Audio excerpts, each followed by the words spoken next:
স্কেচআপে unit setup করুন খুব সহজে। আমরা যেমন অটোক্যাডে পেজ সেটআপ করি, এরকম স্কেচআপেও ইউনিট সেটআপ করতে হয়। আপনি কোন ইউনিটসে কাজ করবেন, উইন্ডোতে যাবেন, উইন্ডোতে জাস্ট ক্লিকের কাজ, এখান থেকে মডেল ইনফো, তারপর আপনারটা হয়তো অ্যানিমেশন থাকতে পারে, ফাইলে থাকতে পারে, টেক্সটে থাকতে পারে, অবশ্যই ইউনিট। যেহেতু ইউনিট সেটআপ করবো, অবশ্যই কোথায় ক্লিক করব, ইউনিটসে ক্লিক করব।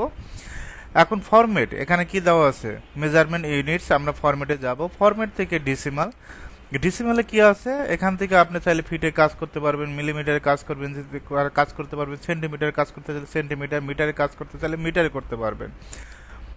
আবার যদি আপনি ইঞ্জিনিয়ারিং ক্লিক করেন, অনলি ফিটই থাকবে, ফিট নিয়ে কাজ করতে হবে। আমরা যেহেতু বাংলাদেশের পরিপ্রেক্ষিতে আর্কিটেকচারাল নিয়েই বেশি কাজ করি, এনসিতেই কাজ আমি বেশি করি। আপনারা এখানে আর্কিটেকচারাল ক্লিক করলে এনসি থাকবে। এখন যদি এটা ক্লোজ করে দেই, উইন্ডোতে যাবেন, মডেল ইনফো, এখান থেকে আর ইউনিটসে যাবেন, এখান থেকে আর্কিটেকচার অটোমেটিকভাবে কিন্তু সেভ হয়ে গেছে, জাস্ট ক্লোজ করে দিবেন।